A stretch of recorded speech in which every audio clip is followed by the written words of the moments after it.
أعوذ بالله من الشيطان الرجيم بسم الله الرحمن الرحيم. I seek refuge with Allah from the Satan the accursed. In the name of Allah, most kind, most merciful. Respected ulamas, respected elders, sisters and brothers, ladies and gentlemen, Assalamu alaikum. Wa alaikum assalam wa rahmatullahi. May God's peace be with you. I welcome you to this meeting. Hear Deedat speak on rushdie. It is indeed a great honor for us all to have Shaikh Ahmad Deedat amidst us once more. The internationally renowned Muslim scholar of the Christian Bible will share with us some of his experiences. He will tell us how in South Africa, with a Muslim population of less than 2%, they were about the first to succeed in having satanic verses banned, and how they were able to have rushdie stopped from entering that country. We must bear in mind, sisters and brothers, that a British passport holder does not need a visa to enter that country. And South Africa is the country where apartheid is practiced. Ladies and gentlemen, it is also a privilege for me to introduce to you our chairman for today, Brother Sharif Malnik. Brother Malnik, alhamdulillah, embraced Islam some 10 years ago. He is a lawyer holding a Juris Doctor from the US. He is a successful international businessman and presently resides in London. Sisters and brothers, Mr. Sharif Malnik.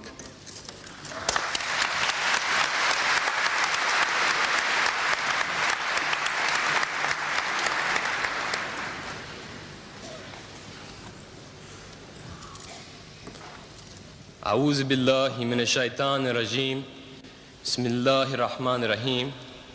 Jazakallah khair. Shaikh Deedat, Brother Shamshad, brothers and sisters, ladies and gentlemen, Assalamu alaikum wa rahmatullahi wa barakatuh. Wa alaikum assalam wa rahmatullahi. Before I introduce the honorable and distinguished speaker, I have been asked to read this to you.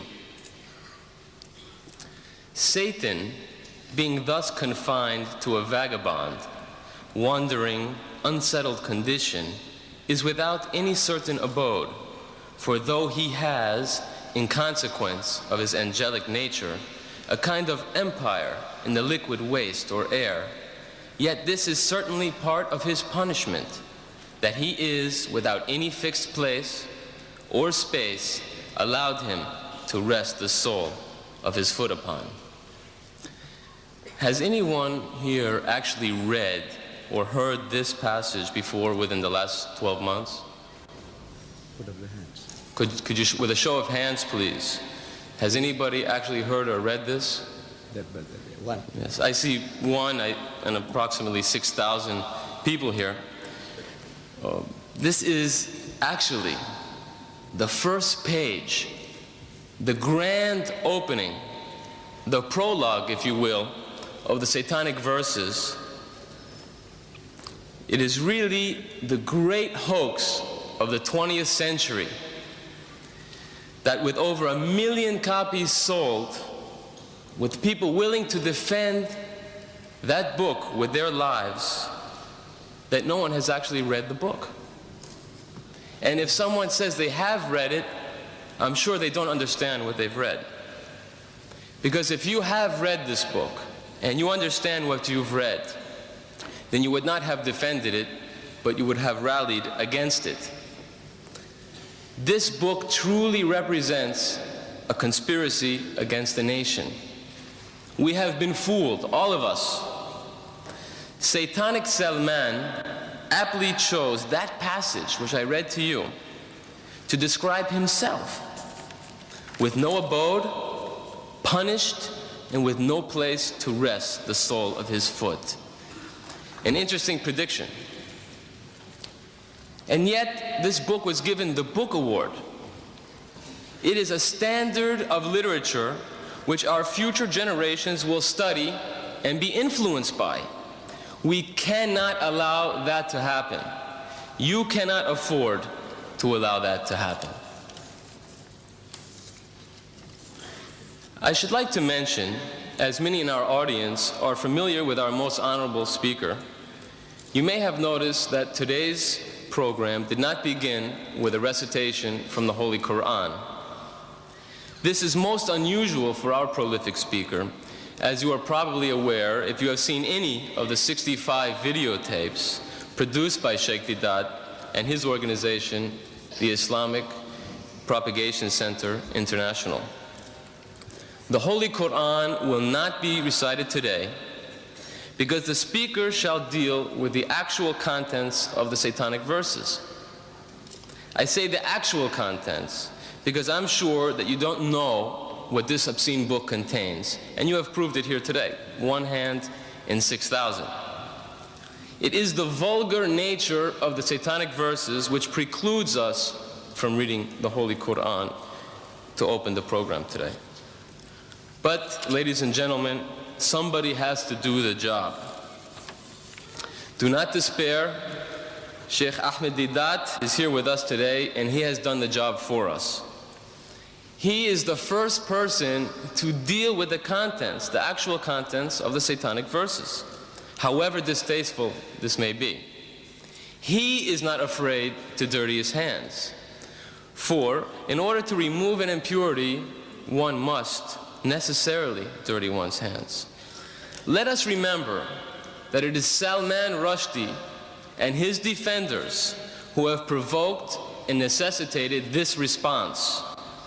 I would like to warn the audience that passages from the satanic verses will be read aloud. These passages are offensive to every decent man and woman. Unfortunately, there is no other way to properly deal with this subject. So I would suggest that we have 2 minutes. If there are any persons here who are prudish, or if there are any children here, I would suggest that they take this opportunity to leave the hall. You have been warned also in the advertisements that this is not for prudish men or women. It is necessary to lay out a few ground rules under which we shall operate today. We ask, or rather insist, that you remain calm and orderly. Do not attempt to break the stage security perimeter. At the end of the lecture, members of the audience are invited to ask questions related to the topic. Allow the speaker his uninterrupted time to speak, and then you may participate in the discussion by asking your questions at the appropriate time. I have no doubt that many who are present here today are genuinely seeking truth. Let our behavior today confirm that. It is my great privilege and honor to introduce a world-renowned Muslim scholar of the Christian Bible and comparative religions, director of the Islamic Propagation Center International in Durban, South Africa, the author of dozens of books, a great lecturer and debater who has debated with Jimmy Swaggart, the United States evangelist, Professor Clark, Dr. Robert Douglas of the Zwimmer Institute, and so on and so on. His credentials are too numerous to list here. Ladies and gentlemen, brothers and sisters, respected elders, may I present Shaikh Ahmad Deedat.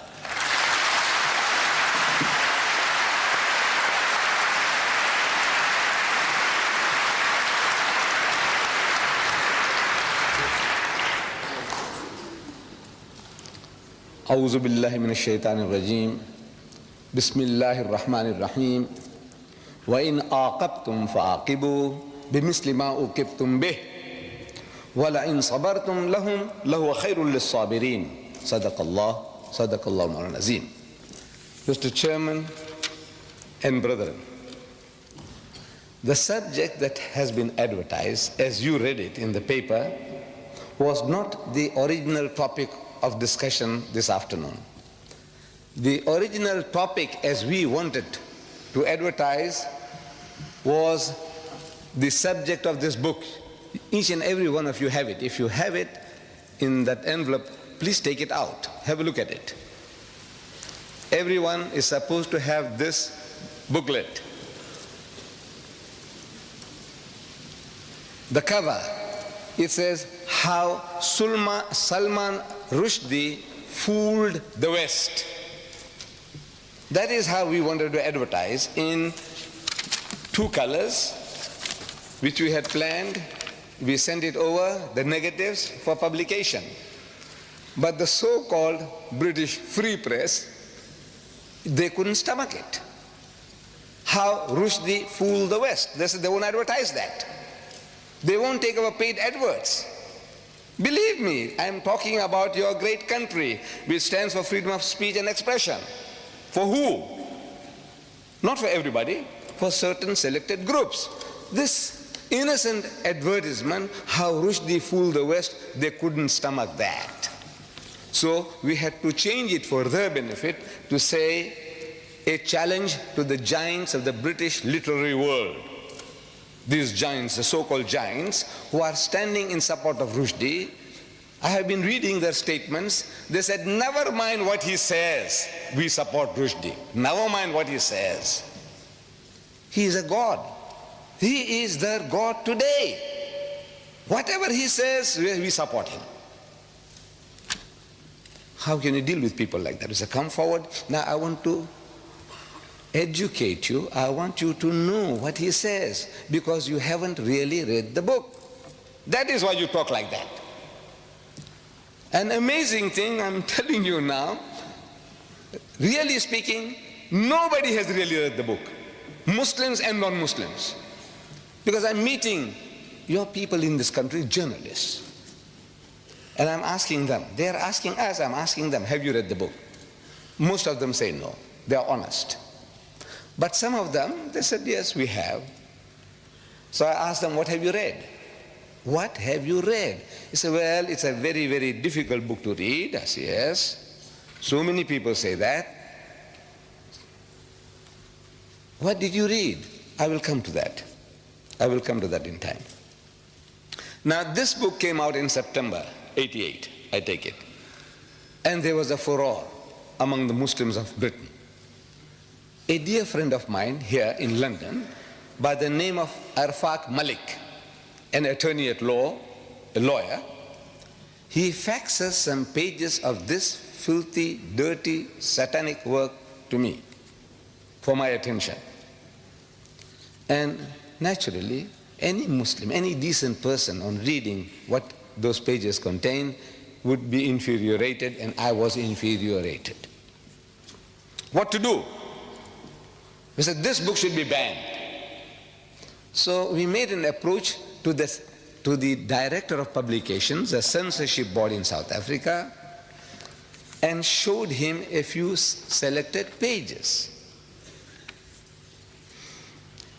And it did the job. It did the job. In a country where we are less than 2%, we have no vote, no voice. One white man can buy the whole lot of us out, lock, stock and barrel. One white man. That's what we are worth. And yet we were able to perform a miracle. We beat most Muslim countries to the draw, except for India was the first. I feel that there'll be hardly anybody who can contradict me, that we were the second nation in the world to have the book banned. South Africa, the land of apartheid, the polecat of the world, did it. How was it done? These selected pages, we take them over to the director and say, sir, have a look at this. The Satanic Verses, page 461. You don't have to worry. This book is an instruction book, it's an instruction manual. When you read it, some of the pages and things that you miss out, you'll find them here. This is an instruction manual for you all. He reads, nigger eat white man shit. Nigger. You know who he's talking about? The Africans. He eat white man shit. You know this word shit, it was so difficult for me to use here, in this very hall. There was a debate and I wanted to use this word and I skirted around and around, beating around the bush, and I couldn't come to it. I couldn't say the word shit. But now I have to say shit because I have to quote him. I said, now you know, human dung, you know, cow dung. What the hell? Therefore you were warned. You were warned. This is, look, please, if you are hypersensitive, don't come. Don't bring your women and children with you. But you have braved yourself to say, now we are prepared to listen. We are in Britain. You know, these words that I'm uttering here, I can't utter in my own country because the book is banned. I can't quote the fellow. In my own country, I can't publish this book. This tape that you will see, in case that you want to purchase this tape, videotape of this meeting, you will be able to purchase it and enjoy it at home if you want to. Put your children one side. Put them to sleep when you see this. But in my country, I can't do anything. I can't touch the tape. I can't touch the book. This is your privilege. You see, you have that freedom of speech and expression. I say, well, you enjoy. So nigger eat white man shit. So the censor reacts. He says, this is racist. He is a racist himself, but he said, this is rank racism. You know, how will the Africans react to this? This book is telling them that they enjoy eating white man shit. Because he has an afterthought, who? Satanic Salman. And on page 529, he says, black shit is bad. So for this brown Britisher, white shit is good, acceptable, but not black shit. Our censor says, look, this should be banned. We say boss, you say boss, we say boss, that's his language. You say boss, this is your privilege. He says, you know, boss, sir, master, master. He is coming to South Africa to promote his book. He says, no, we can't have him. He says, boss, this is your privilege. So the book is banned and he was banned from coming to South Africa.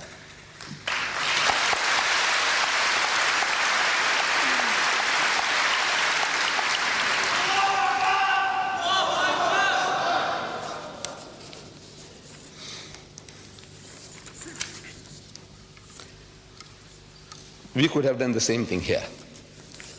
You see, but we didn't really read the book. It's an amazing thing. Nobody really reads it. You see, we get worked up emotionally. This is human nature. Something that hurts us, we have no time to think. If I was here with you during those days, I would have joined you. In your marches, in your crying, in book burning, I would have been one with you. But you see, I'm at a distance. And from a distance, you see more things than what you are now directly involved. You are in it. You are under pressure, under attack. You are barbarians. You remind them of Hitler. Hitler burned books, so you might also create a Nazi party here and, you know, overtake the country. All these fears, they well up, and now you have to battle with this.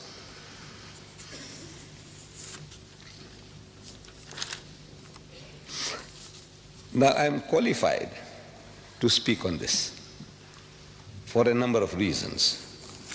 Number one, you see, I am an elder brother of yours. To some of you, I'm an uncle. Some of you can call me grandpa. I'm an old man. number one. Number two, I have read the book. Nobody can say, well, look, did you read the book? And say, no, but this is what people say from here. Say, so no, I read the book. Number two. Number three, I'm one of you. You see, to everybody, I'm a South African. But if I tell you that I carry a document with me, a British passport, 63-year-old passport, you believe it? There would hardly be a single senior citizen in Britain who would be having a British passport 63-year-old. If you open it, you'll see my picture when I was 9-year-old, what I looked like then. And I cherish it. Well, by God, I cherish it because of that picture more than anything else. But now I value it. I'm a Britisher by birth and by holding a British passport.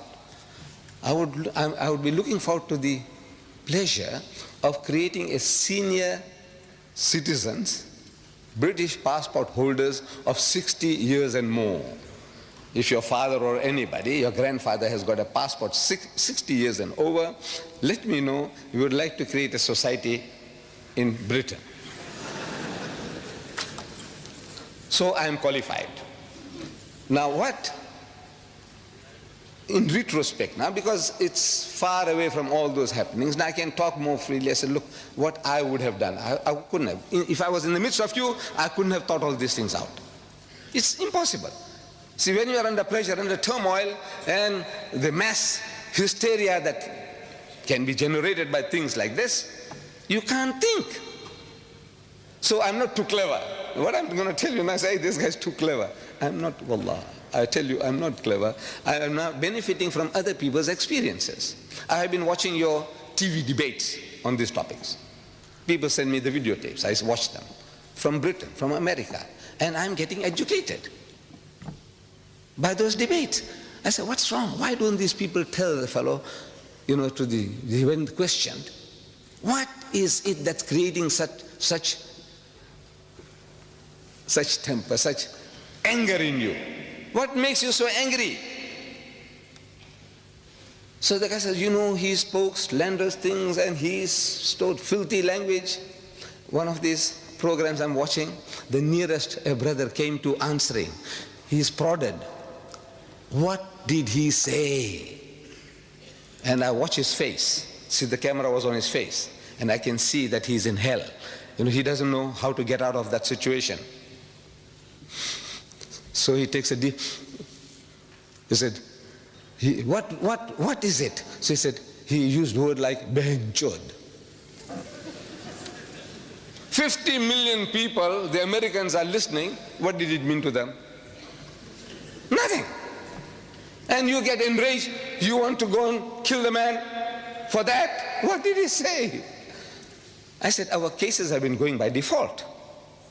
If you read the book, here, if you took the right approach, the approach even now is not too late. I will show you ways and means. Very cheaply you can get things done, very cheaply. Not with the gun, not with the bomb, not with the stone. Very cheaply, by God. I show you how it can be done. I said, you should have contacted one of these Tory MPs. Tory, you call it Tory. This Conservative Party, Margaret Thatcher's Conservative Party. Tory. How you pronounce it? Tory.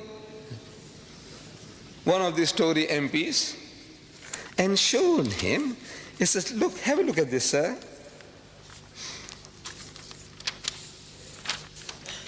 Our Iron Lady, our Prime Minister, this fellow Rushdie, show him the page, open the page, page 269. He calls our Maggie torture. Torture, not Thatcher, torture. One sentence, one word sentence, torture, full stop. Then he calls her Maggie the bitch. You know that? He is calling our Prime Minister Maggie the bitch, and he got away with it. Then on page 80 of his book, he says the British. I don't know how I'm going to say that. Page 80, he says the sister, F-U-C-K-I-N-G, British. You see, he's thinking in Gujarati or Hindi. He's born in Bombay. He wants to use the word that our representative used on the TV, Behin Chod. No, he's thinking in that language and he translates it, but not at that stage. When he uses that word, no translation. Sister fucking British. This is what he's telling them. You fuck your own sisters.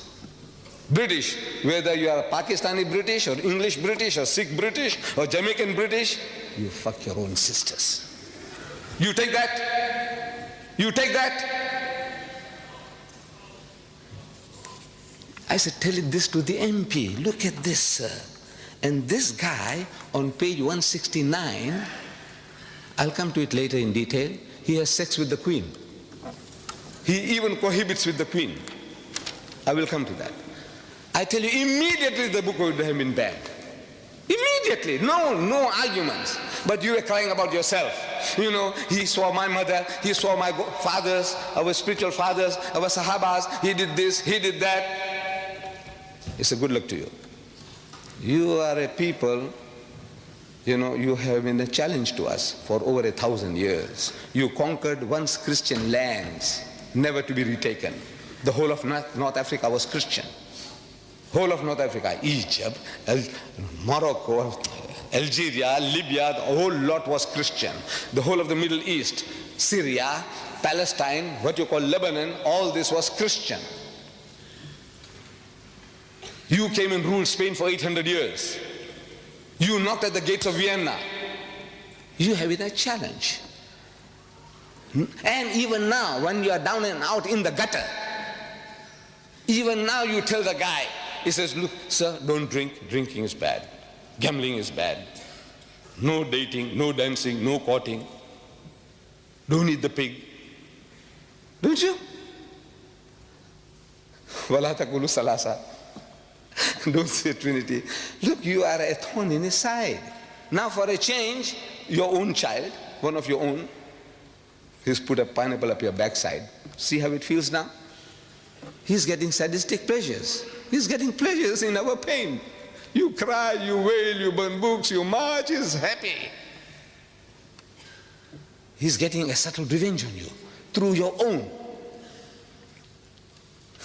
The way was to turn the tables. Bas, I don't know how you address them. I don't know how you address them here. I would say, Bas, Pakka Saheb, look what this guy is saying about you. Not about me, my mother, about you, your mother, your sister, your wife, your daughter. You show him and you see how he reacts. Some fellows tell me that the British are insensitive. They are insensitive. They have grown a thick skin. You can tell them what you like, you can swear them as you like, they don't react. I said, don't take a chance. You're making a mistake. He's highly sensitive. But his sensitivity is selective. Where it affects him, I will give you illustration, examples.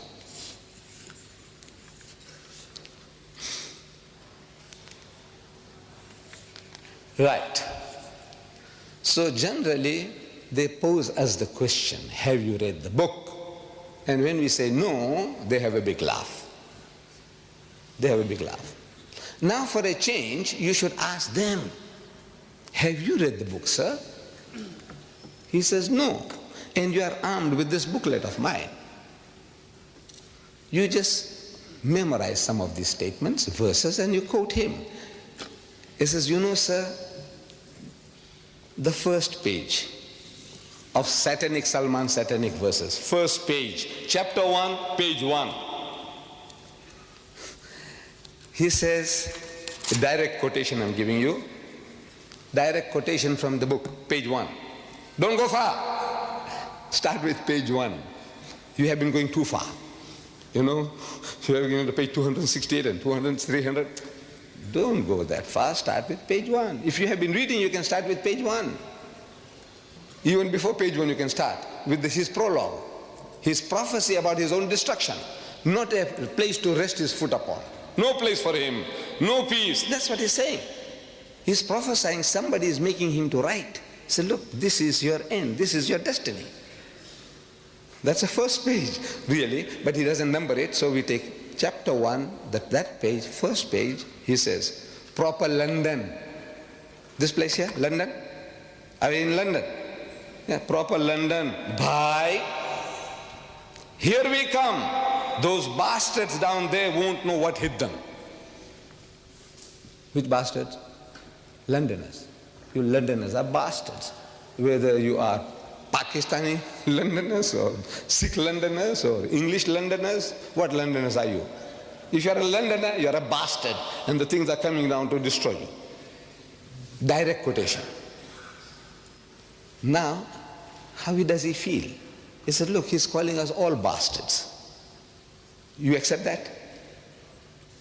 If it came from you as a Pakistani or as an Arab, the guy will punch you on the jaw, you know that? But this is a son-in-law.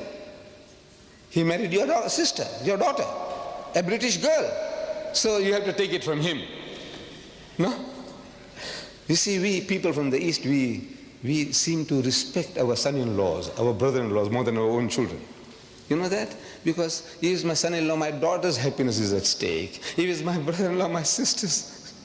This is our mentality. Is that the English mentality too? I don't know. But they have some special feeling towards this satanic Salman. So he starts with bastard, very mild. But I said, wait a little till he gets warmed up. Let him get warmed up. That's first page that was. He uses, on that first page, 16 Hindi words. 16, 1-6. For which he gives you no meaning. And you lap it up. I'm talking about the English now. The Hindi, maybe some Hindu. Our young people, what will they understand? Yar, bhai. Huh? What will you understand? What is he talking about? Takatamtum. No. If I read it to you, you can't imagine anybody taking this book up, paying 15 pounds, the fool.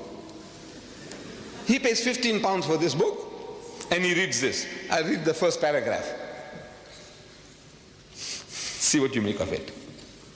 To be born again, sang Jibreel Farishta, tumbling from the heavens. First you have to die. Hoji, hoji, hoji, hoji. The Englishman understands what he's saying. Hoji, hoji. To land upon the bosomy earth, first one needs to fly. Tata, takatum. The Englishman laps it up. Very nice, very nice. What? Indian spice.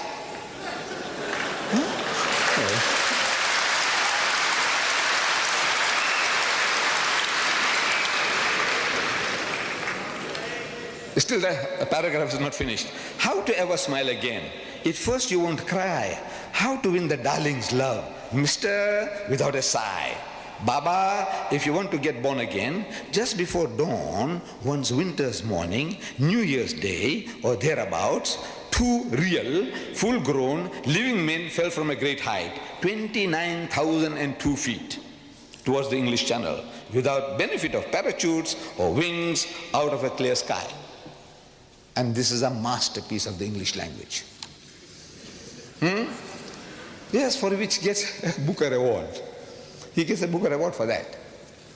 And it carries on 16 words. And by the time I finish, I said, you know, this guy here, he spattered the whole book, over 100 different exotic Indian words. And the choices of the language from the gutters of Bombay, or the sewers, you know, sewer pipes from the sewers of Bombay. Page 80. He says, hijras, chutias, shits. The Englishman, I want to know what is he lapping up. He's telling the guy, hijras, chutias, shits. Yeah, do you understand shits? So he senses the other thing must be also something smelling. But what does he know what he's reading? And these poor fools, The French will translate that into French with Hijras Chutya shits, and the German will Hijras Chutya shits, and our Jewish brother and cousins in Palestine, in Israel, in Hebrew they will write in Hebrew, and they'll write Hijras Chutya shits. Shits, of course, they'll have the word for it. What are they doing? This guy has made a monkey out of everybody. Look, he's a mighty genius. He's our own. We produced him. But the British cultivated him. They are his godfathers, protectors. You know, I can't even translate this. I can translate, I know the meaning. Bulk of you think you know the meaning. You really don't know the meaning of what he's saying. Very few, very rare. What he's getting away with. We should ask the Penguin publishers, sir, do you know what he's saying? You haven't translated, he hasn't given you a glossary at the end of the book to tell you this word means that, this, nothing. He doesn't do that. He doesn't do that. He's getting away with murder. But nobody showed it to our fellow countrymen. So look, this guy is making a monkey out of you, sir. Look what he's doing to you. We must ask the Josephine Pauline Thompson, of the General Secretary of the PEN, you know, this society of all these essayists and editors and writers and playwrights and all that kind of thing. They have a society called PEN, acronym for all these things. Michael Foote and the Booker Prize Committee. Ask them, what is this for which you paid this guy $800,000 or pounds? I don't know whether it's dollar or pound, but it's 800,000, all right, as advance money. He said, this shit, don't give another printer. We will have this. We will eat this. That's what they did. Advance money. He said, look, this is for us. Reserve it for us. He's made monkeys out of everybody. And he got money in the process. He's our product. He's a mighty genius. Now, if you say that the British are insensitive, I say, no, you're wrong. They're not insensitive. I'm reading in my country, call for ban in our local newspaper. It's a dateline from London. The news comes from London into our newspaper there. Call for banning a person. Furious British MPs. I'm reading. You will find this on page 9 in your book. Don't take it out now. Leave it now. Leave it now. Furious British MPs have called for American actor Mickey Rourke, R-O-U-R-K, Rourke, to be banned from Britain. Harry Greenway, Conservative MP for Ealing North, said, I hope the British government will never allow this man to set foot on our shores. Never allow this man, this American, originating from Ireland. His grandfathers or great-grandfathers had migrated to America. He's an actor. And they won't allow him to come into Britain, ban him from coming to Britain.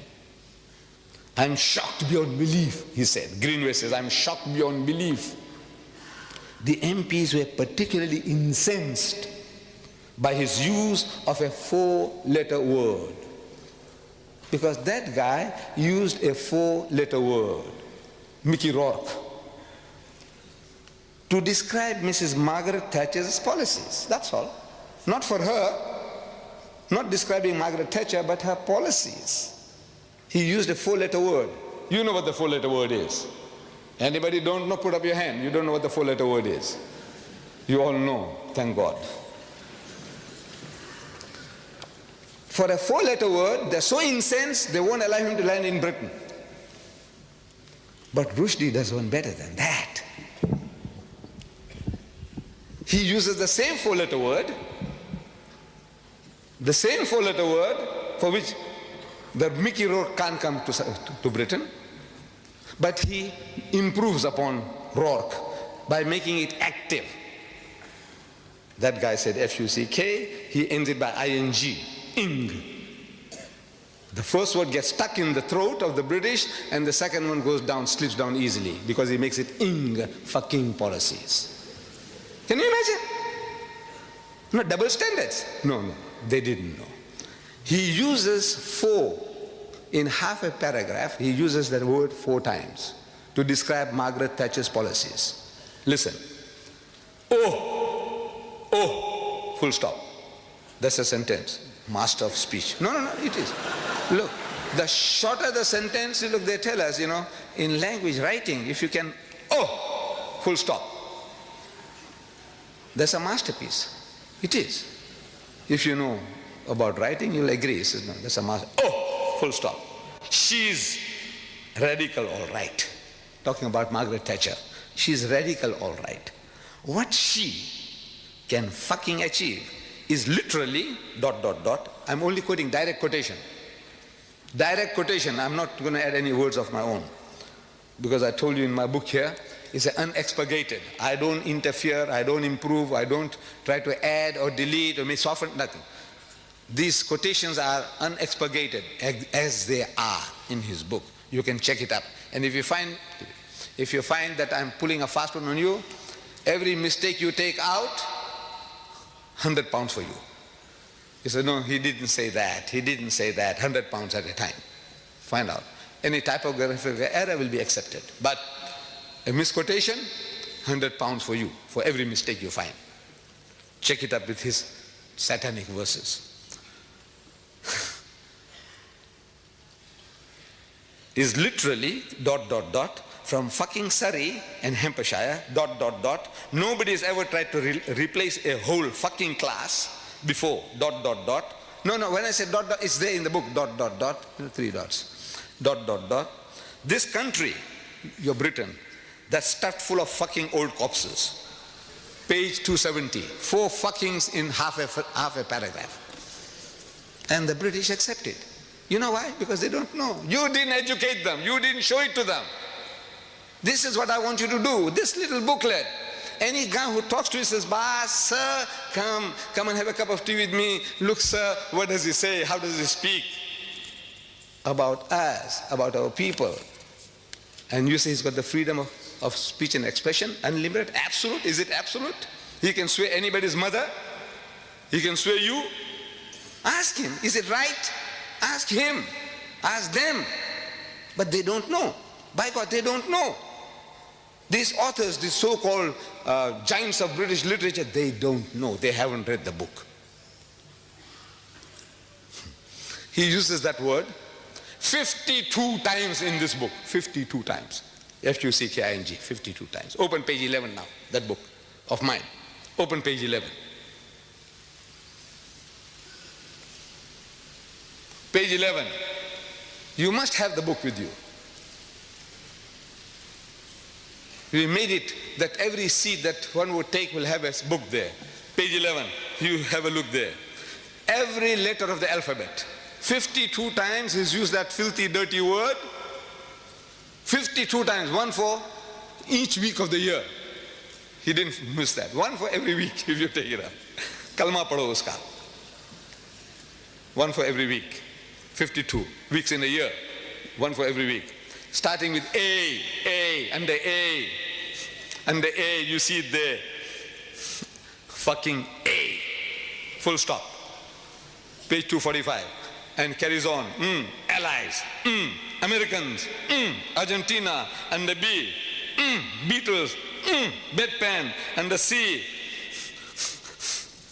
And the C. Class. And again. Creep. Clowns. Commandos. You got the pages there. Look, check it up. If one statement is false, £100 for you. You can mint money without costing you anything. Next page, page 12.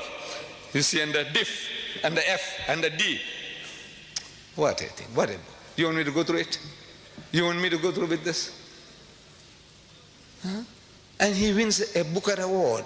He gets $800,000 advance money for this. Literary masterpiece. No, you read it. What can I say? I'm forced to say it's fucked up the English language. The bastard.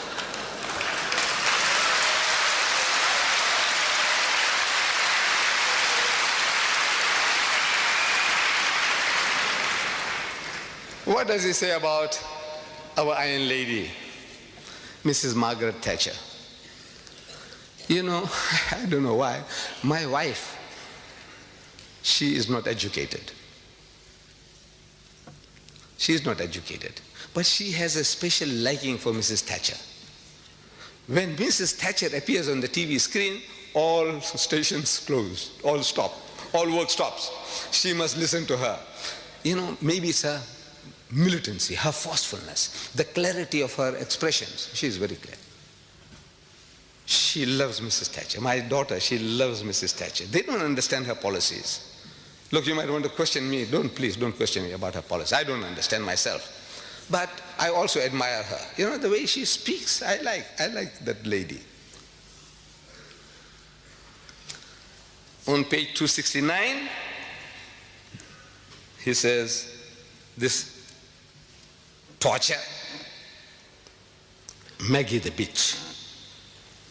Maggie the bitch. I'm asking, is that right? To call the leader of your nation a bitch. You call her torture? Maybe Mrs. Thatcher can take it. You know, she's so big, she's so great. What is the dogs barking? Let them bark. Call her a bitch? Maybe she can take that too. But I'm asking, the feelings of her dear son, Mark. You tell him that you are a son of a bitch. Because if mother is a bitch,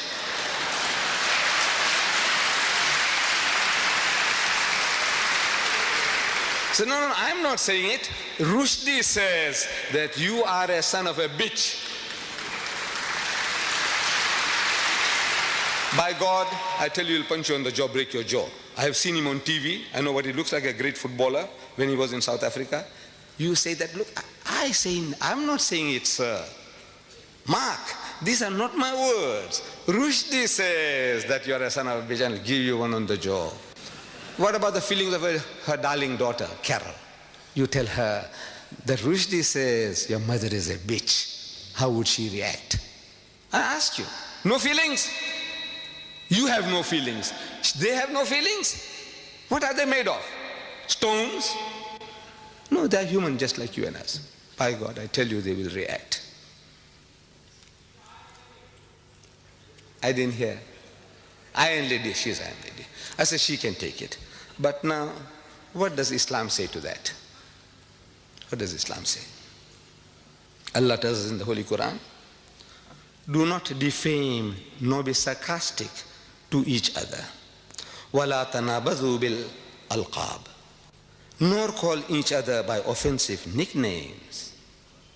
This is our teaching. Don't call people by offensive nicknames. Iron Lady, maybe it's an honorable. You say, look, you know, she's tough and strong. You know, she can do more than a dozen men's job. She's great. She takes it as a compliment. Torture, is that a compliment? We know it's not. He's distorting Thatcher to torture. Allah says in the Holy Quran, where? In Surah Hujurat. Where do you find Hujurat? In the book, in the Quran. How do you find Hujurat? I said, look, if you have this book, you must have it. You live in this country without this book? I don't know what I can tell you. This book here by Abdullah Yusuf Ali, this translation, at the back of it has a very comprehensive index. Somebody gives you a reference, Hujurat, and the H, look for Hujurat. It'll tell you chapter 49. 49 is easy to find because every page is numbered. Every page is numbered. Once you find 49, as an ayah number, verse number 11, easy to find. So you read the وَلَا تَنَابَذُوا بِالْأَلْقَابِ. And do not call people by offensive nicknames. Teaching you.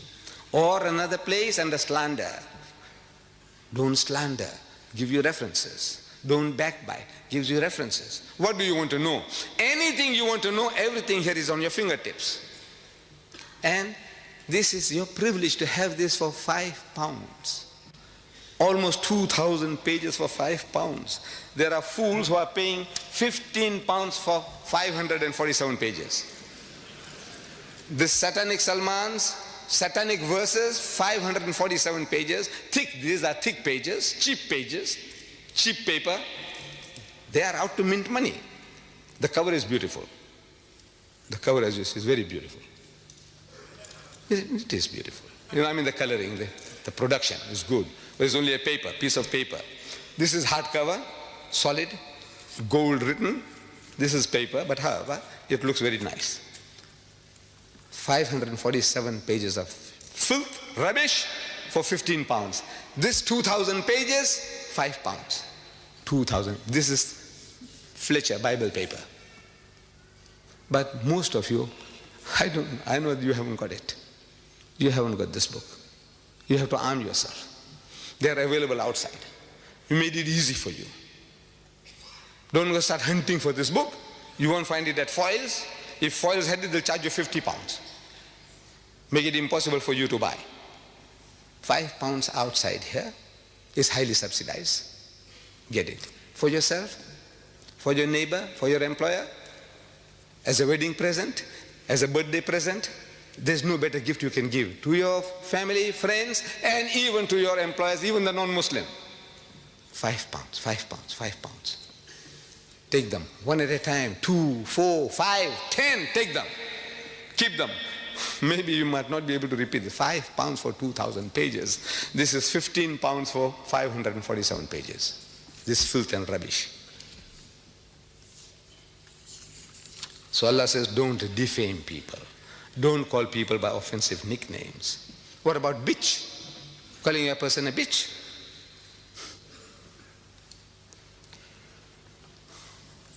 You besmirch the name of a fair lady in these terms, that she's a zania, bitch is a zania. Other words, softer words, they call them tat, they call them call girls, call them hookers, whore, harlot. This guy, he calls her a bitch. In the house of Islam, anybody making such an attack upon anybody's personality, he must produce 4 witnesses. So-and-so is a bitch, produce 4 witnesses, eyewitnesses. And after having given their evidence, if under cross-examination, if one of them fails, only one out of 4, one fails, everybody gets 80 lashes. Everybody gets 80 lashes each. If one guy fails in cross-examination, this is proof false, everybody gets 80 lashes. You call us barbaric. Tell him, this is barbaric.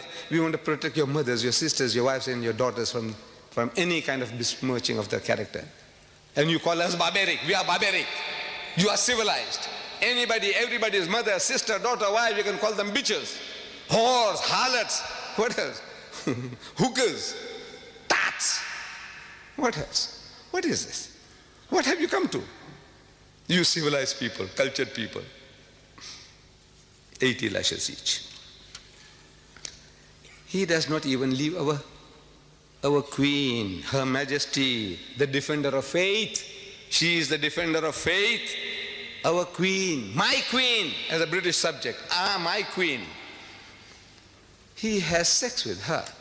Listen to this spicy piece. We should read to the British. Look, this is what he says. He doesn't even spare our queen. Chamcha. I'm quoting, direct quotation. Chamcha, that's him. If you read the whole book, then you know he plays different roles. Like Dr. Jekyll and Mr. Hyde. He goes as Jibril Farishta, that's him. Chamcha is him. But in both cases, he's like Mr. Hyde. You saw Dr. Jekyll and Mr. Hyde, he's Hyde all the time. But he makes people to say words. Chamcha. He makes one of his characters say, Chamcha. He found himself dreaming of the queen, of making tender love to the monarch. She was the body of Britain. Who? The queen. She was the body of Britain, the avatar of the state. She is the avatar, the spirit of the state. And he had chosen her, joined with her. He joined with her. In holy matrimony? In what? He joined with her. She was his beloved, the moon of his delight. Page 169. What is he saying? He joined with her. You might find some of these clever elects, who come along and say, look, man, you are exaggerating. You don't know what you're talking about. Join could mean in prayer. They'll all pray together. Hallelujah, hallelujah, hallelujah. I said, please, please, please. You see, every book is its own best commentary. Every book. You ask any Christian, he will tell you that the Bible is its own best commentary. I will say the Quran is its own best commentary.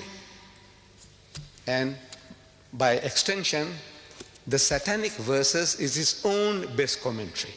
The book itself, if it can reveal the secret to you, you don't have to look for it outside. The meaning, you don't look for it outside. Let's see how he uses his word joined in another place to tell you what he means. In case you misunderstood, you're so dense or such a pervert, you want to exonerate anything he says because he's your God. Whatever he says, you say, no, I support him. So if you want to support him, now listen now. He says, I'm quoting, direct quote, page 479. Wild donkeys, fucking wearily and dropping dead, still conjoined. Joined, conjoined. What did he say? What did he do to the queen? What did he do to our queen? You take it? You accept it? You are not inferior. You don't feel hurt. There's something wrong with you. If you live in a country, you must be loyal to that country. Otherwise, get out. If a country is worth living in, it is worth dying for. Otherwise, get out. You have to be loyal to your rulers. This guy here, what he does to our queen, and you don't feel enraged. There's something wrong with you. There's something wrong with the British. Tell him so. There's something wrong with you, boss. I think what has happened to you? Cry with him. Cry for him. Cry. Make him to cry. Cry with him. Don't cry about yourself. Cry for him. What this guy has done to him, his benefactor, his godfathers and his godmothers, what he's doing to them.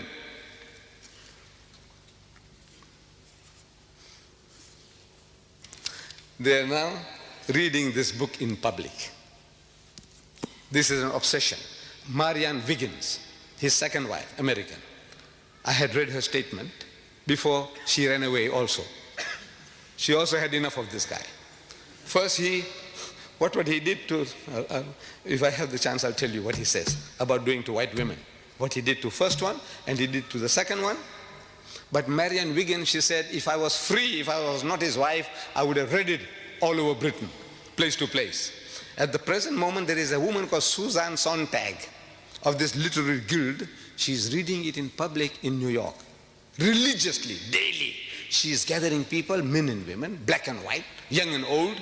So listen to this new Bible of theirs, the satanic Bible, the satanic verses. She's reading it to them. And there is a young man, an Afro-American. He's listening. He's very attentive. And she's reading from the book. She says, she's reading, I'm quoting, page 261 of the satanic verses. White women, never mind fat, Jewish or non-differential. White women were for fucking and throwing over. This is, I'm reading page 261 of the satanic verses. That she is reading to the public and the boy is listening. White women, no man fat, means, they look like a lump, a bag of potatoes, sexually not very, very desirable. Or Jewish with a poly nose, a crooked nose, don't worry. Non-differential, you can't make out the difference whether she's Swiss or German or French or English, what? You can't make out the difference. The only qualification is she must be white. If she's white, they are away for and throwing away. So this young man, he hears, and he's out for mischief with 5 other friends of his. He is going to the Central Park in New York, and he sees a white woman, very athletic. She's doing jogging. She wants to keep herself fit and trim. So they see her, and it triggers the fellow off. This is it, man. The Bible says, satanic Salman's satanic verses says, white women, no man, fat, Jewish or non-differential, this is nice and trim, so they go for her like a pack of wolves, and one fellow bashes her on the head and she falls unconscious, and they gang raped her one by one. And when they're caught, they said that the pleasure that they got in the sweat and the blood and the gore, it titillated their taste. You're programming people, can't you see? With filth. This is how you program, create devils, morons. Brainwashing, they're being brainwashed. You want this to be read to your mother, your sister, your wife and your daughter, and you Penguin Viking, what's this? Peter Mayer of Penguin Viking, you gave this fellow $800,000 to tell the world that your mother, your wife, your sister and your daughter, they were for and thrown away. What has happened to you? How did he bewitch you? What has he done to you? How did he do it? Shouldn't you ask him? Shouldn't you ask anybody, how do you do it? When our white rulers were shown that, they said, no, ban the book. What are you doing? You're going to program people. They will be looking for white women. Wherever they say white women, do you know what they are for? So they went what is called wilding. On the 8th of May, Times Magazine, if you can lay your hands on it, it says wilding, new word. They invented a new word. Means they went wild, they went berserk. Like a pack of wolves smelling blood. What are you doing?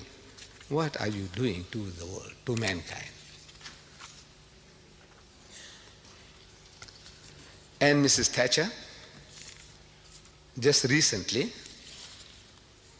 I'm reading this, Monday, September 11th, Maggie says no to sex investigation. I don't know whether you read in your newspapers. Dateline from London again. She says no to sex investigation in Britain. There is a society or a body, it says Mrs. Thatcher has said no to plans for the biggest ever investigation into the sexual habits of Britons. They want to know the preferences of the British men and women in sex. This is no. Maggie says, no, you shall not do that. I admire her for that. By God, I admire her. She's Muslim. She's Muslim-like. Maybe she's reading the Quran.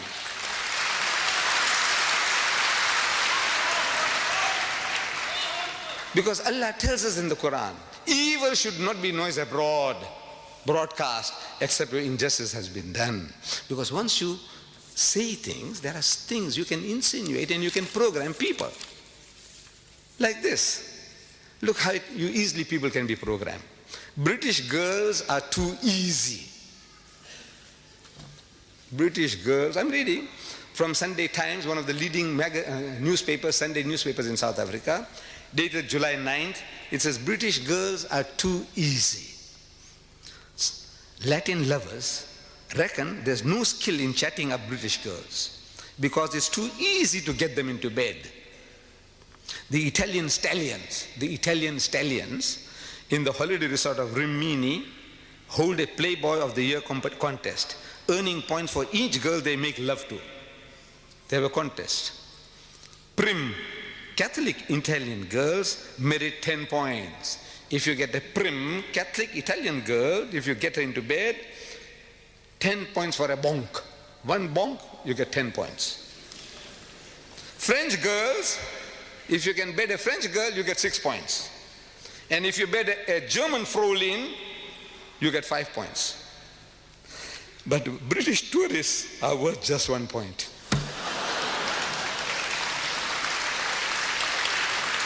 What are you doing? Your daughters, your sisters, when they go overseas, every guy's doing, I say, man, this is the easiest meat. What you doing? Even if they're not. Now everybody is making approaches. Like a beach in season. That every British girl is like a beach in season. Anybody comes, anything goes. This is what the guys are saying. You want to have a sex survey here? Here, September 16, 1989, The Economist, your news magazine, The Economist, says a woman was raped on a London tube. You know, your underground. She was raped. So they carried out a survey. And a survey showed that only 24% of women thought the tube safe during the day, during the daytime. Only 24% of women thought the tube safe during the daytime, and only 1% at night. You know what they're telling you? This is semantics, playing with words. They're telling you that 99% of your mothers and your sisters and your daughters are terrified at night, 99%. But they say only 1% feel safe. Instead of saying 99% feel unsafe. The masters of language, this is how they do it. You want the world to know? You want to take statistics? Dr. Kinsey, the American, he did it. The Life of the American Female. The Life of the American Female by Dr. Kinsey. I read it. I read it. But I will not allow my wife to read. Fortunately, she can't. But I will not definitely allow my daughter to read. Why? Because by reading that stuff, it's going to pollute their minds. It'll give them filthy, dirty ideas which they could never have imagined. I can't give you details because it might create the same problems. I will not share it with you, what I read. Dr. Kinsey's Life of the American Female. If you read it, it's the same. The British female is the same. The French female is the same. The German female is the same. On the average, it'll be the same. Gives you ideas. Filthy, dirty things. Mrs. Margaret Thatcher is wise. She says, no, you shall not do it. I take off my hat to her. By God, she's acting as a Muslim. This is Islam. These things you don't do. And even what they call, this is royal gossip that even British rags won't publish. Look, they have certain standards. You know, rags, British rags, these rotten papers, filthy, dirty newspaper, they talk about all the filth and the dirt, pornographic thing. And bigger headline, not even Britain's notorious gutter press. You have a gutter press here? Even notorious gutter press dares to print the story Yanks have read, the Americans have been reading. What? Mum's the word about Zara's dad. Mum's the word, keep quiet. Don't utter anything about who is the father of Zara. Who is Zara?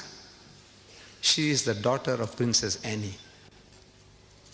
Now they're insinuating that she is the bastard child of Peter Cross, who was her bodyguard. 8 years ago, he committed adultery with her, and he got this child, which was given out to the world as the child of Peter Phillips. But she was not. She is a bastard child by Peter Cross. The picture is given.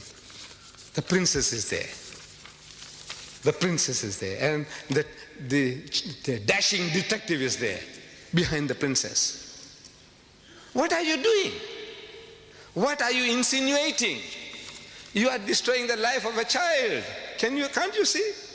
One child. You are insinuating that she is a bastard child. She is a bastard child. At school now, 8-year-old girl, wherever she goes, if she's cross or angry about something, he says, you know, oh, I know why you are cross. Zara, I know why you're cross. Because you are the daughter of Peter Cross. Can I say, look at her, look at the picture. Maybe she was sullen or in a moody, this thing. Here, they give you a picture where she's sullen, she's moody. He said, you see, she's cross because she's the child of Peter Cross.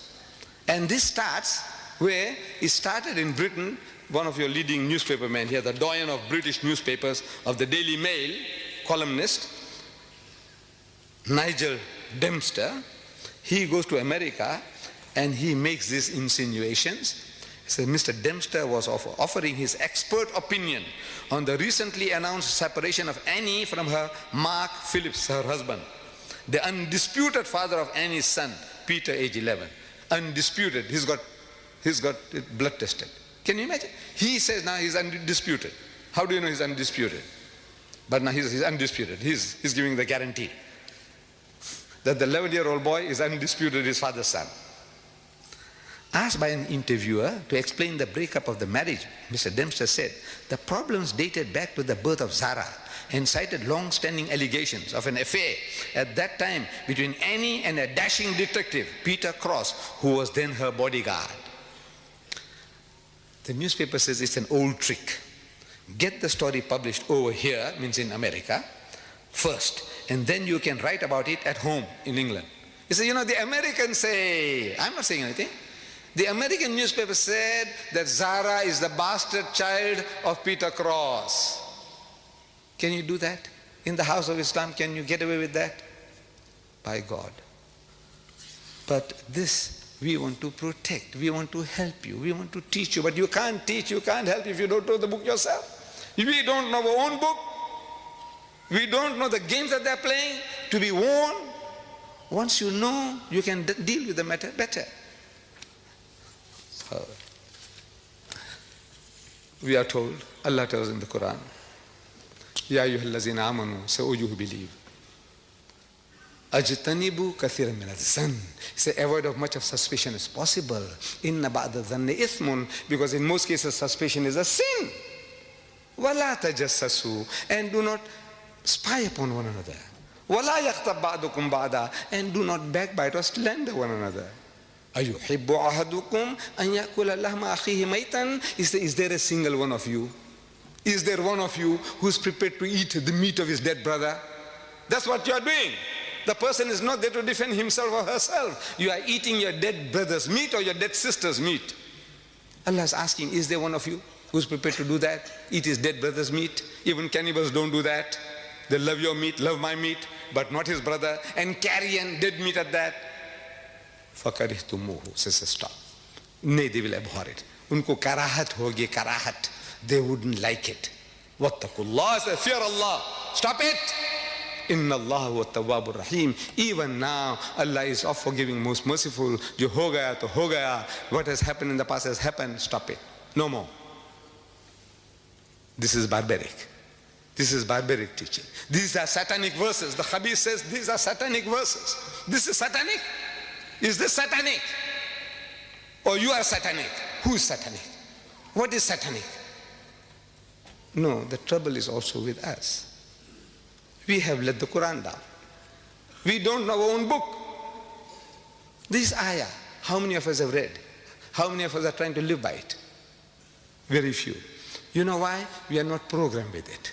To be programmed, you read, and you become aware and implement it in your life. This was from Surah Hujurat, again, chapter 49, ayah number 12. Don't spy, don't snoop, no snooping, no slander.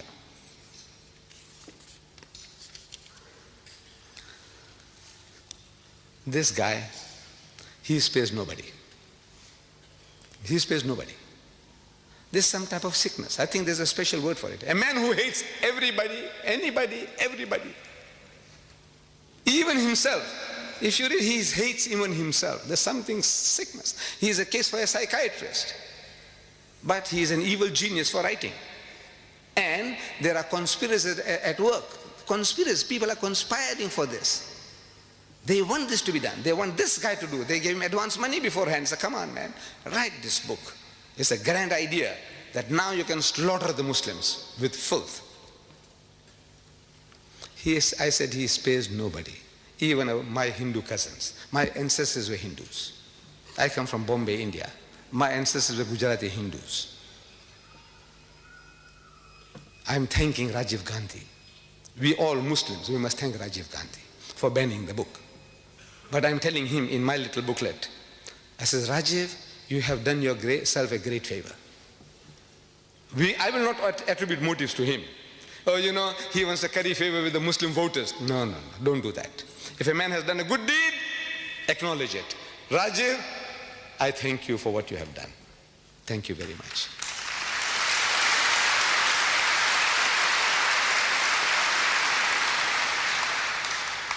But this is the benefit of a good act. If you do something good, the benefits, the rewards are so much greater. You are actually helping yourself. I said you have done yourself a great favor by banning the book. Because in that book, maybe he didn't know, maybe the Hindus don't know that he hasn't spared the gods of the Hindus. He hasn't spared the gods. On page 539, he says, a direct quote I'm giving you now. Here was a lecherous drunken Rama. the God of the Hindus. Rama is the seventh incarnation of God, according to Hindu philosophy. Krishna is the eighth incarnation of God. Buddha, the ninth incarnation of God. Rama, here he calls him lecherous, obsessed with sex, drunken, alcoholic. Rama, and a flighty Sita, his wife, worshipped by millions of Hindus as a goddess. She is a flighty woman. Flighty doesn't mean flying away from sexual approaches. Flighty means one who is easily excited, easily aroused sexually, like a bitch in season, randy. This is what he's saying, flighty. Go and look up your dictionary at home. Flighty. Flighty doesn't mean flying away, flying into illicit sex. And while Ravana, the demon king, was depicted as an upright and honest man. The devil is an upright and honest man. The gods of the Hindus, he is a lecherous debaucher and drunkard. And his wife is a whore, harlot. That's what he's implying. Jibreel, that's Rushdie. Now he's taking the role of Jibreel. He's Jibreel. Gabriel. Jibreel is playing Ravana. He plays the part of the demon king, but as a saint.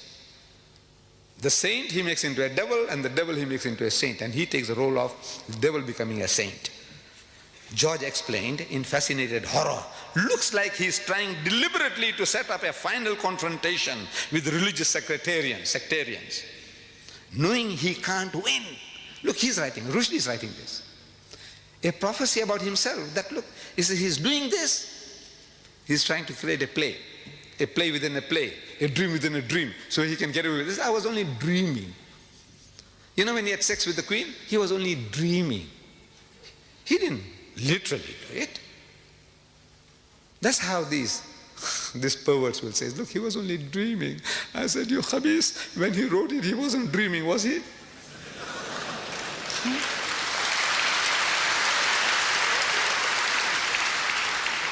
So it's a dream within a dream. So he said, look, it was a dream. This guy dreamed and that other one dreamed other dreams. He says, a final confrontation with the sectarians, knowing he can't win, that hell, he'll be broken to bits. Page 539, that he will be broken to bits.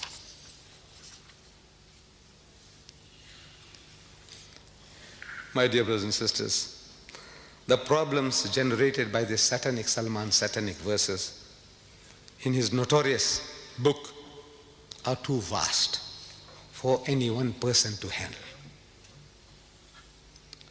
Please, let me conclude that if such are the priests, these are the priests, the prophets of these atheist and agnostic people, these are their gods. If such are the priests, like Rushdie and his fellow travelers, with a Bible like the satanic verses, God bless the congregation. And if such is the generation congregation, then God bless our queen. God save the queen.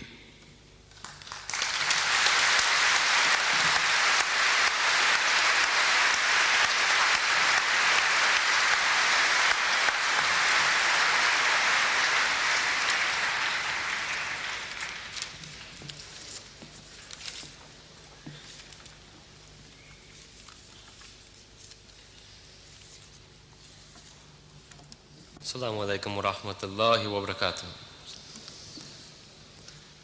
We're most grateful to Shaikh Ahmad Deedat for presenting his views and analysis of the satanic verses. Jazakallah khair. It has been truly enlightening. How Rushdie fooled the West. How true. Weren't we all fooled? We shall begin the question and answer segment of this program shortly. At this time, I would like to invite those members of the audience who would like to ask a question to Shaikh Deedat on the topic to form an orderly queue behind the microphone, which has been specially provided for your use.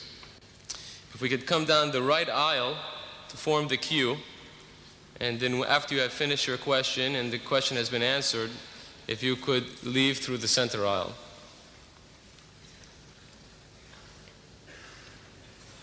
Identify themselves. They can identify themselves. While you are forming the queue, it is essential that the following guidelines be strictly adhered to, so I would like to fill you in. This will avoid the chairman having to interrupt the questioner. This is a question time, not an opportunity for you to make a speech. If you want to make a speech, then I suggest you hire a hall, such as Shaikh Deedat has done today, the Royal Albert Hall, and he has graciously consented to entertain your questions. Please, only one question per visit to the microphone. If you have further questions, please just go down the center aisle and take your place at the back of the queue again. So this way, more people have an opportunity to ask questions, and as well, we get a broad range of questions. Please do not interrupt the answer. Ask your question and be respectful enough to listen to the answer. This is not a debate.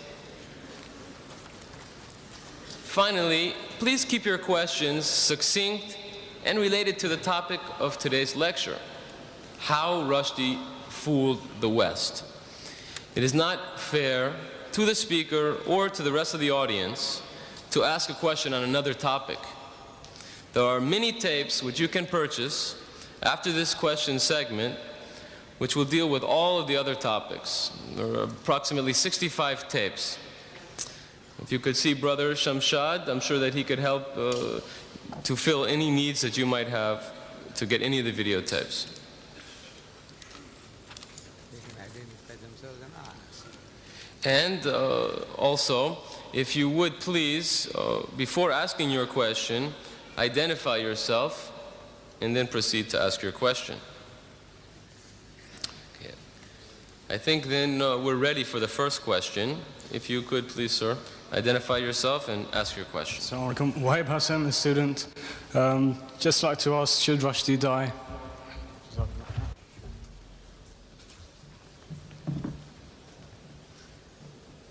My son, are you British? Are you British? Huh? Yes. You are a Britisher. Now, if you are a Britisher, you see, I said, how Rushdie fooled the West. You are one of those. And if he did to your queen, if he did to your ruler, Mrs. Thatcher, what Rushdie did, I want to know from you, what would you do? What you would do. I want to know, if you are a Britisher, if you are a loyal citizen of this country, I want to know from you, what would you be doing?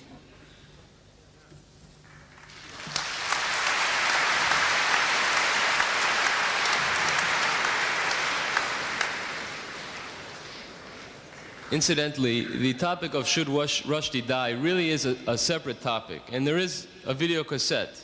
It's Should Rushdie Die, the Islamic Verdict, which also is available outside. The next questioner, please. I would like to ask that whether satanic verses can be an insult only against Islam, or it is an insult against all religions, including Christianity and Judaism. And if yes, is it not a good idea to ask the leading figures among Christians and Jews to express their views, whether they agree with the content of this book or not? Because I personally believe it is not insult against only Islam. It is insult against all religions, including Christianity, Judaism, and Hindu religion.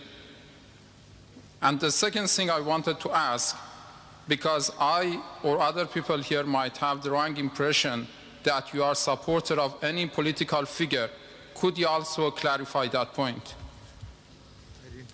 Yes. Could you repeat the second part of your question, please? I or other people might have the impression that you are personally a supporter of certain political figures in this country. Please clarify also that point. Thank you. The second question first. I have no affiliation with any political parties or any religious groups. I'm a Muslim, and I stand here as a Muslim, and I speak as a Muslim.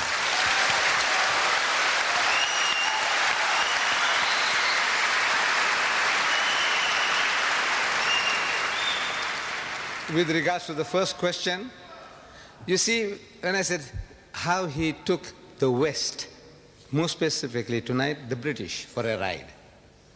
Now the British, you can't say the British are only Christians. My Muslim brothers say they are British. The Jews in this country say they are British. The atheists say they are British.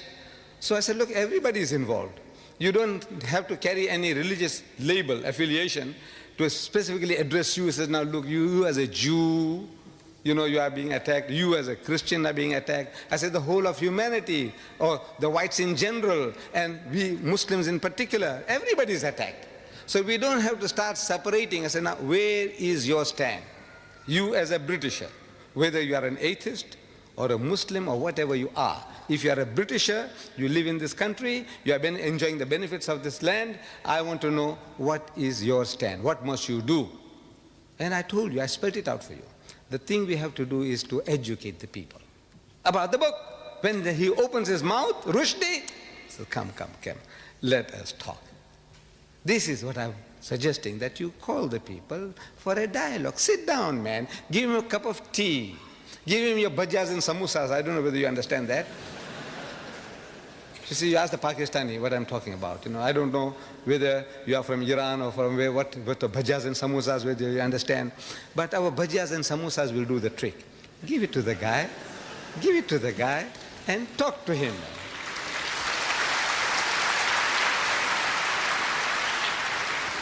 Inshallah, the job will be done. I 100% agree with what you say, and I think it's a very good idea that in rational debate it's pointed out that this book is insult against all the religion, not only Islam. The whole of humanity, the whole of humanity. We have the next questioner, please. Would you identify yourself, please? Assalamu alaikum. My name is Khalil. I am British. We say Rushdie, how he fooled the West. But so far, Mr. Deedat mentioned he's a genius. To me, my judgment after what I've heard from you, he's an idiot. But countries that back him, he has been insulting to so many religions, Hindu, Christian, white, and so on. Now, for them to back the book, what would you call those people who support him to let the books go on? Me, as a Muslim, I say he should be banned from writing. Because No. he has caused... The thing is now, you educate the people in power. I said they will do the rest. If you had shown to Maggie what he says about Maggie, you didn't do it. You didn't do it. You didn't tell the people, he said, look how he's abusing our queen. Did you? Anybody did it? Did anybody go and tell the people, he said, look what he's doing to our queen? They are tolerant in this country. This is the problem. They are tolerant. They can accept, like we say, the Iron Lady. There isn't a Britisher you can go and tell him that he's the son of a bitch. You go and tell him and see how tolerant he is to you.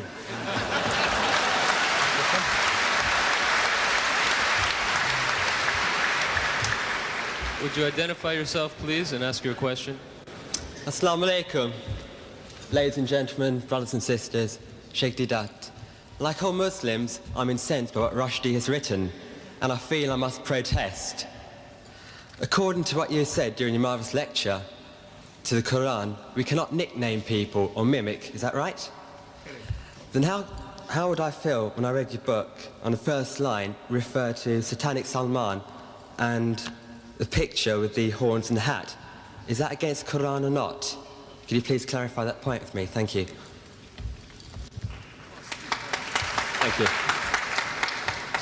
Well, let me say, look what he did to me. See, if I swore you, anybody will justify you swearing back. Am I right? Am I right? Yes. If I swore you, you swear me. You swear me, I swear you. And people will say, well, you know, you just can't help. That guy did it to me. What he did to me, my natural reaction, I'm not perfect, by God, by far from perfect. I'm... Could we have quiet, please? Excuse me, you had your chance. If you would like to ask a question, please go to the back of the queue. Could you please be quiet? You had your chance to ask 3 questions. Now, why don't you line up? Why are you sitting there like a dead duck, you know? Why don't you line up there? You get your turn. You. Line up. Take your turn. Then we know who you are, what you're talking about. See, shouting from there. Now he's discussing strategy. How? Look, my son. I am like anybody else, like you, like anybody else. I am no saint. And I'm not perfect. I'm telling you, this is what Islam teaches. I, you, everybody, you must try to the best of our ability to live by it. Let's say to a degree, I have fallen short of that requirement. I have done it. I have done it. Good man. Thank you. The next questioner, please. Identify yourself. Assalamu alaikum.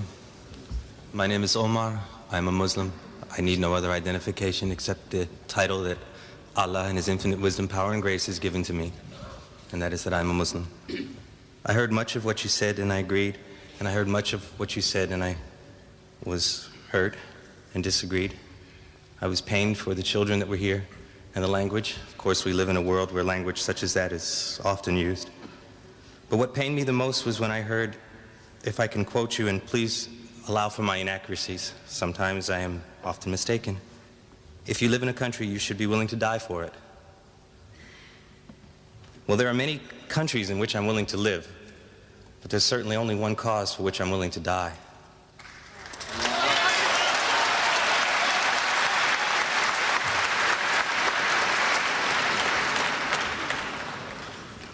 Please clarify yourself if you could. Yes. Thank you. You see, I made a statement that if a country is worth living in, it is worth dying for. I did say that. Islam teaches us that if you can't live, you can't practice your religion, you can't do things right, then you make hijrah. Allah tells us in the Quran that His earth is vast. You know, for provision, He will provide for you. Make hijrah and go. Go somewhere else. You have no right to remain in a place now. If you are not allowed to practice your faith, your iman, our thing is now, if you are not in a position to practice your deen, you must get out. That is all. So, but if it's worth, I said, if it's worth living in, your country is at war and you sit at home and say, let the people die for you, for your children. I says, no, you must be prepared to defend the country against any outside attack. Right is right, wrong is wrong. But you owe certain loyalties to your country. If you're in Pakistan, you have to defend Pakistan. If you're in Saudi Arabia and there's conscription, in my country, there's no conscription for the black man. But if there is, I can't help it. He said, look, if you live in this country, you have to fight for this country. Otherwise, get out. So this is the answer I can give you, my brother, that I said, if it's worth, if you think it's worth living in, then it's worth dying for. If it's not worth living in, then you are free.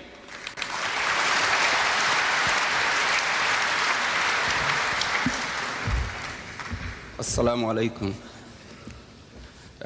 Brother Sheikh, in bracket, Professor Deedat, in your opening speech earlier, you mentioned the course you took in South Africa relating to this satanic salmon.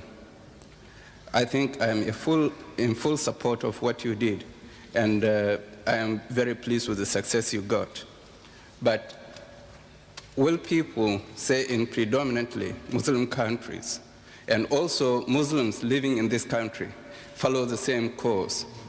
Viewing that the book was written here, published here, which means all those actors, the Queen, the head of state, and other leaders who were accused or abused, have read the book, presumably, or some others have read it and translated it to them. They knew it, and yet they allowed it to be published. So if they didn't object to it, we as Muslims living in this country, though I'm not British, but I'm living here, should we not protest to defend our own religion, our own faith, our own belief? May I know what you think about the action of our brothers and sisters in Bradford, who really brought us to light to defend our cause? Thank you. I think you missed the point when I said that if I was here with you when this turmoil was taking place, I would have joined you in your marches, in your crying, in your book burning. I would have been one with you. Did I say that, if you remember? Yeah. I said that. I would have been one with you.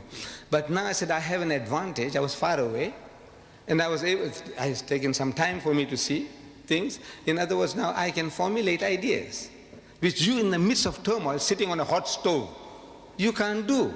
It's not your fault. I'm not blaming anybody that, look, why couldn't you do this? Why? I said, look, the reason is you were in turmoil. You are on the run. Like Jesus Christ. You see it in the Bible. The man is on the move. Every time he opens his mouth, people want to stone him. So he's on the move.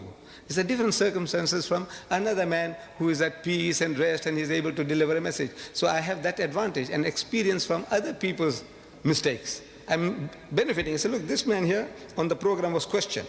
Have you read the book? And our heroes, almost all, they said no. So I said, no, I mustn't fall foul of that.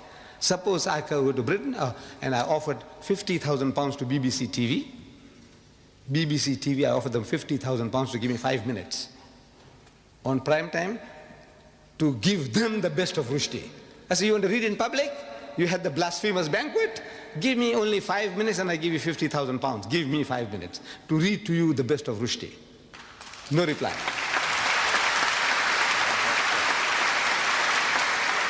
I offered ABC and PBS TV in America $50,000 for 5 minutes.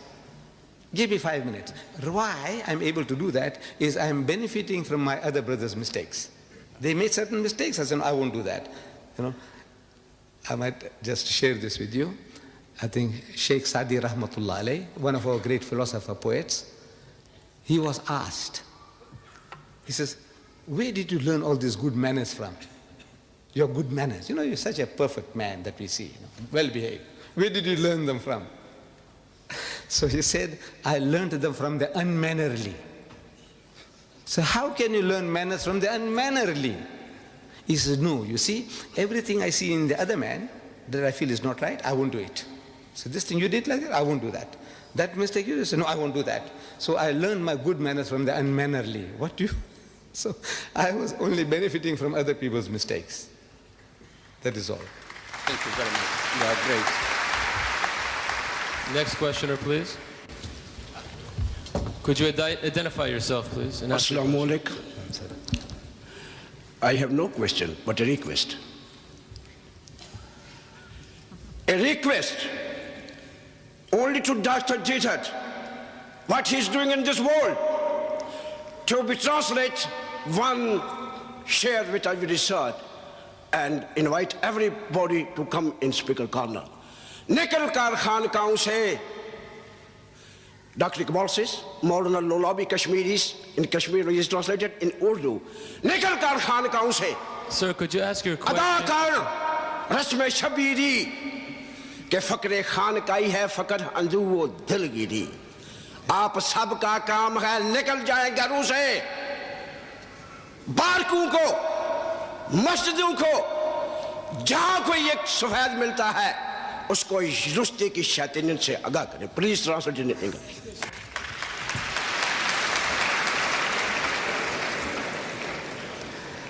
I'm not an Urdu Khan, but so a few words I understood was that instead of remaining in the monkeries and in your cloisters, you know, saying tasbih and sitting down doing nothing, he said, get out and do some work. That is what is. In essence, that's the message. Assalamu alaikum rahmatullahi wa barakatuh. Brothers and sisters, Shaikh Ahmad. It's all right us saying, right, to stop Salman Rushdie for what he's done to the brothers and sisters. But don't you think he's done the damage already to us? Don't you think what he's done already is very bad already? So don't you think that if we did see him, our natural reaction would be to do something to him? Wouldn't you think so? For what he's done to us? You are a Britisher? Yeah. Right. Your feelings are my feelings. Yeah. Can we have the next questioner, please? Would you identify yourself, please, sir? Assalamu alaikum wa barakatuh. After all the things that that Salman Rushdie did, said, and would he be allowed back into Islam? Would he be allowed to accept Islam again? You see, accepting Islam, this is in the hands of God, whether Allah accepts. If you commit murder, rape, whatever, you commit a crime. Now, if you make istighfar, repentance, sincerely to Allah, Allah can forgive you. But in the house of Islam, the Sharia takes its course. Allah can forgive, but the Sharia won't forgive. You committed a murder, deliberate murder, you deserve to die, life for life.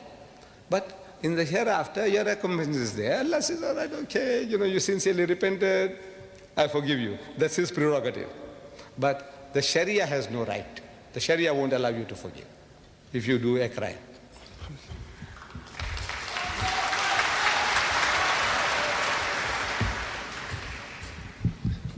Assalamu alaikum wa rahmatullah. My name is Sayyida Kirmani, and I'm a British Muslim. And this question is to you, Brother Deedat. You mentioned in your course of speech the Islamic punishment for adulterers and slanderers, but you haven't mentioned the punishment which says in the Quran for the blasphemy that Rushdie committed.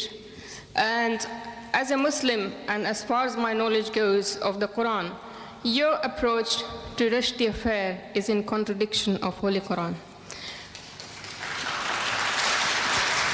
My second question is... Now that was a statement. My second question is... That was not a question, that was a statement you made. Do you agree with this? What? Do you agree with my statement? What statement did you make? What did you say? In Quran, the punishment for blasphemy against the Prophet of Allah is quite different. It's either by death or by stoning or cutting arms and legs.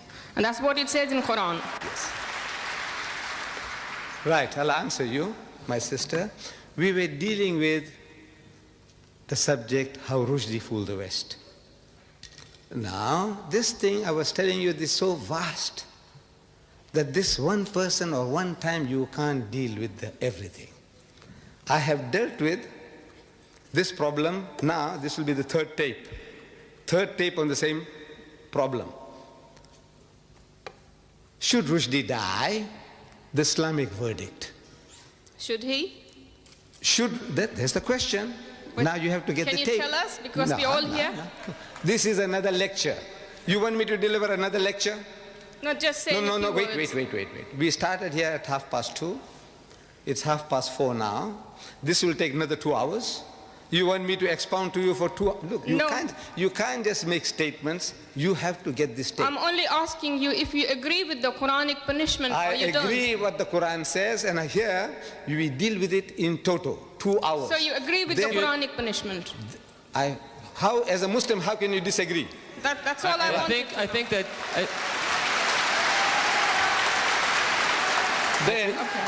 Then further, again, should Rushdie die? Yes. The Judeo-Christian verdict. That's a different subject. Now, at that subject, you said, look, what about Islam? I said, look, when I was talking about Islam, you said, what about... I said, look, wait a minute. You see, there are people who can make 100 different statements in 15 minutes. Unfortunately, I can't do that. You see, if I touch something, I have to explain to you the whole situation.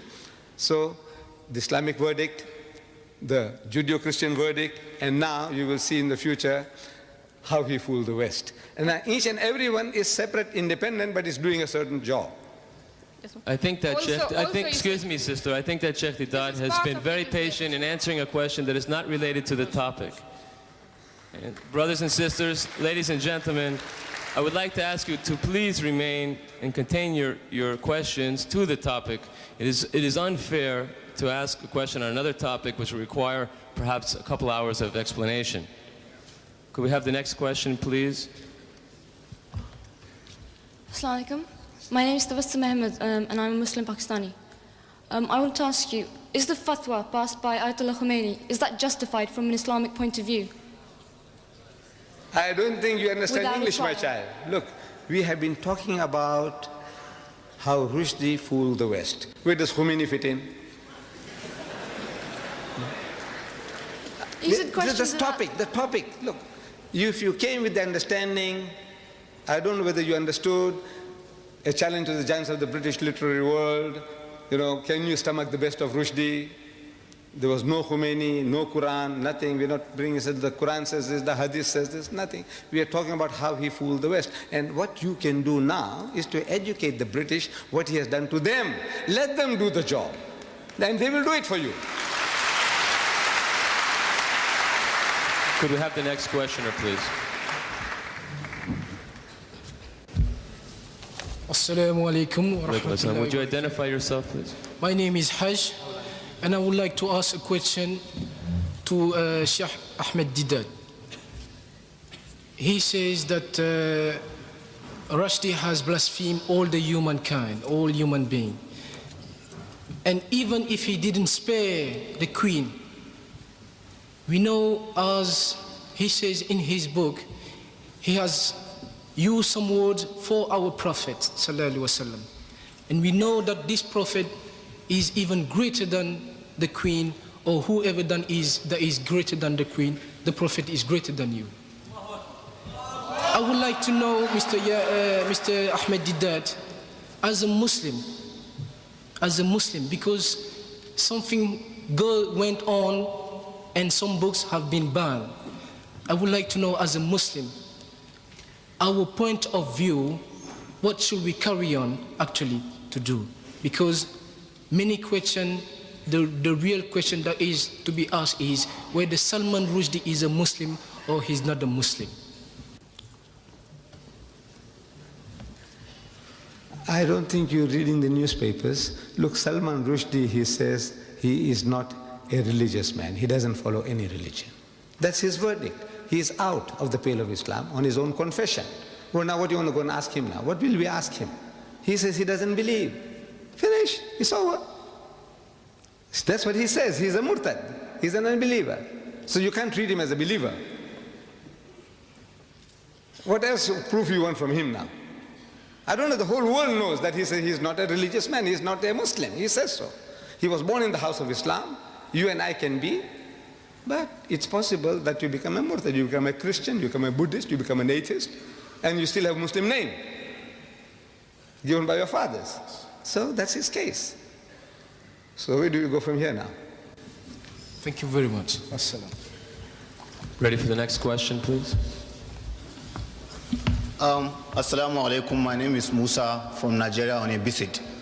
I wanted to ask a question which has earlier on been asked. But I have an observation to do as regard the general behavior of the audience. I don't know whether that one will be accepted here. Observation. Do you have a question related to the topic, today's topic? I have a question which has already been asked and answered. But I have an observation to do as regard the general behavior of the audience. Yes, I think that we made that quite clear in the guidelines, that we don't have time for observations, and I'm sure it's an interesting one, but Shaikh Deedat has rented the hall and has given his lecture, and now is a question period. So if you have a question related to the topic, please ask it. If not, you'll have to keep your observation for another time. Okay, it's just an observation. It's not going to but thank you. It's accepted, thank you. We're ready for the next question, please. Assalamu alaikum. My name is Muslim Jafar Kaku. Can I first of all thank you on everybody's behalf for presenting such a different way to what satanic verses is actually saying. The second thing I wanted to say was, can you make sure or do some effort in helping us to give this book to each and every household in Britain as well as in America and Western countries? We will try, inshallah, but we need your support. Can you make sure in helping us, if you can, by video as well?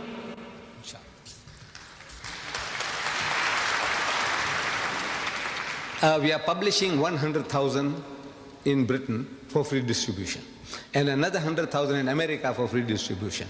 I would like to see 1 million copies here and 1 million copies there. But now I'm appealing to you that don't kill the goose that lays the golden egg. See, don't kill us. What you do is, how much does this book cost each? Roughly 15 pence? Right. This costs 15 pence. Buy 10.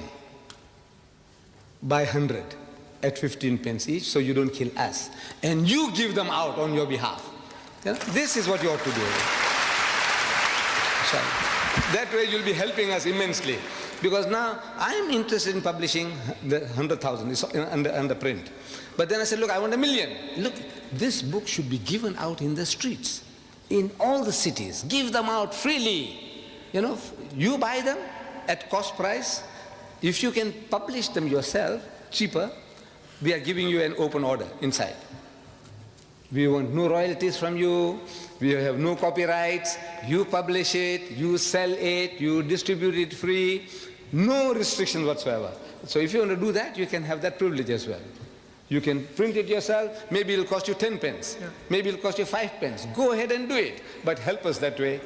Spread the book. Inshallah, we'll help you. But if you can start a fund or something just to publicize this book and the videos, I'm sure you'll get a lot of response from people who want to donate to this cause. No, we don't want donation. You just buy it yourself. If you have got no time, buy 100 copies only. Okay. For how many? 15 pounds. Thanks very much. Or something like that. Thank you.